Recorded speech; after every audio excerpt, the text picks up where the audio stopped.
Quando nós temos uma nova ferramenta diagnóstica, é importante que nós saibamos o quanto essa nova ferramenta se compara à forma já comumente utilizada de diagnóstico. E para que nós possamos fazer isso de forma quantitativa, existem diversas métricas, ou seja, diversos números que nos dão uma ideia quantitativa dessa relação entre a nova ferramenta diagnóstica e a ferramenta diagnóstica já comumente utilizada. Começando no vídeo de hoje, nós vamos discutir uma série de métricas que podem ser usadas para essa finalidade. Cada uma dessas métricas captura um aspecto diferente da relação entre o novo teste diagnóstico e a ferramenta já utilizada de forma padrão. Então é importante que nós conheçamos cada uma delas. E a primeira delas que nós vamos discutir hoje, que talvez seja a mais óbvia, a primeira que nós iríamos pensar, é a chamada acurácia. E como que nós podemos entender a acurácia? Para isso, então, nós temos novamente a nossa tabela 2x2, que resume os resultados de um estudo de validação. Um estudo de validação, só relembrando, quem quiser mais detalhes pode assistir o vídeo aqui no card, é uma forma que nós temos de comparar a performance de um novo teste diagnóstico em relação ao teste comumente utilizado, que é chamado de padrão ouro.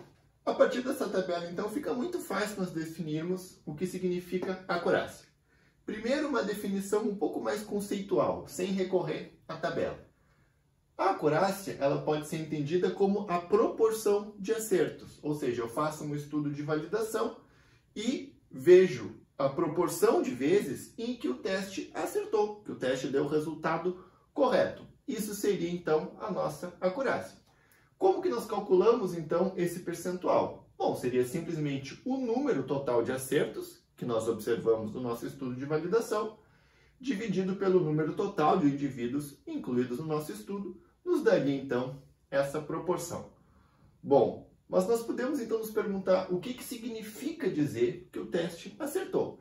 E aqui, então, é útil que nós utilizemos a nossa tabela 2x2.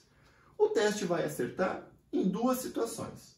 Na situação em que o indivíduo de fato tem a doença, e nós sabemos disso a partir do teste diagnóstico já comumente utilizado, que nós chamamos aqui de padrão ouro, afinal é o teste que nós confiamos, então ele é o nosso padrão, ele é a nossa referência. Então, o indivíduo tem a doença e o nosso teste classificou corretamente como tendo a doença. Quando o teste dá positivo, significa que ele indica a presença de doença.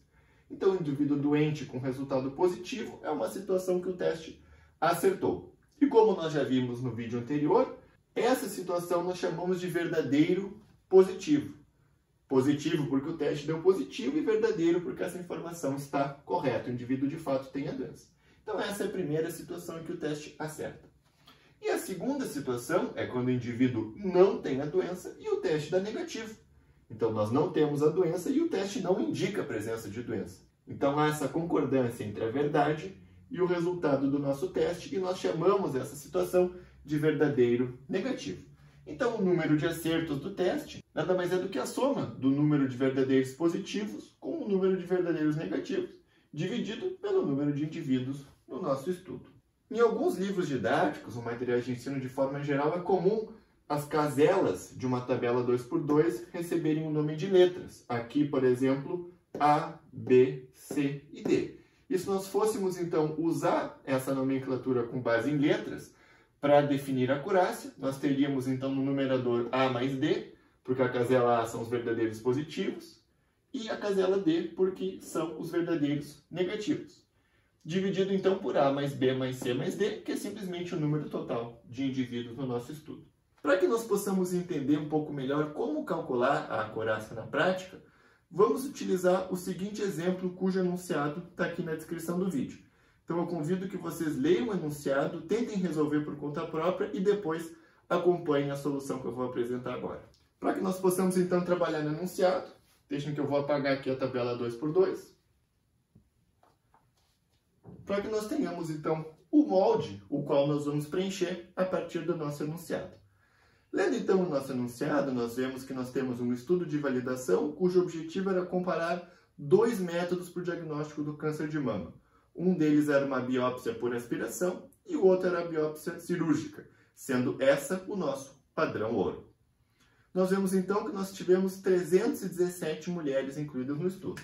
Então, nós já temos o nosso total aqui, que é 317. Já podemos inserir isso na nossa tabela 2x2, sendo que 121 dessas mulheres foram diagnosticadas por câncer através do nosso padrão ouro. Então, 121 mulheres com a doença com base no padrão ouro.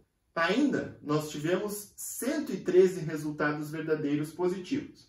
Onde é que vão os verdadeiros positivos aqui mesmo, pessoal? Na situação que o indivíduo é doente e que o teste deu positivo. Então, 113 indivíduos verdadeiros positivos e 15 resultados falso positivos. O que é um resultado falso positivo?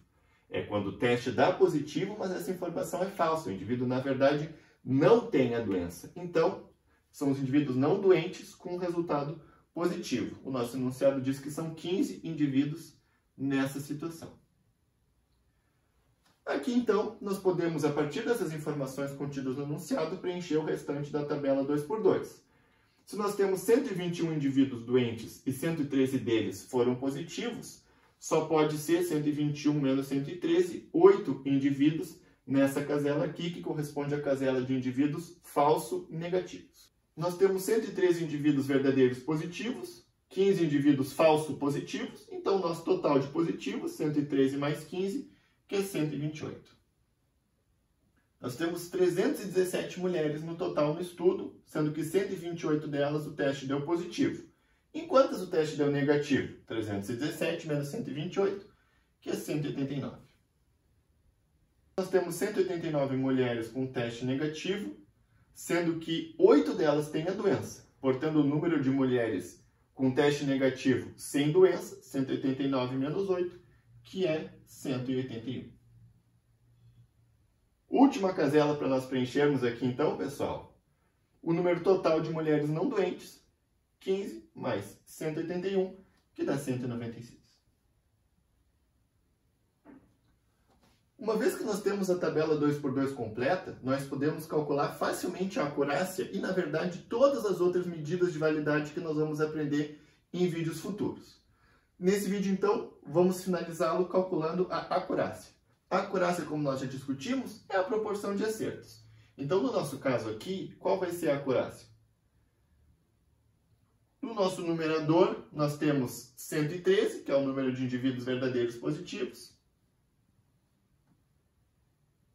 mais 181, que é o número de indivíduos verdadeiros negativos. Então, nessas duas caselas, nós tivemos acerto do teste. E no nosso denominador, nós temos o total de indivíduos no estudo, no caso aqui, 317 mulheres. Somando os dois números, então, no numerador, nós temos 294 divididos por 317. Convertendo, então, em percentual e arredondando para uma casa decimal, nós temos uma acurácia de 92,7%. Então, como que nós podemos interpretar esse número? Nós podemos interpretá-lo da seguinte forma, que nesse estudo de validação, a proporção de indivíduos em que o teste concordou com o padrão ouro foi de 92,7%. Espero, então, que tenha ficado claro o conceito de acurácia e como calculá-lo a partir de uma tabela 2x2. Em vídeos futuros, nós vamos ver, então, outras métricas que nós podemos utilizar para calcular outras dimensões da validade de um teste diagnóstico. Até lá!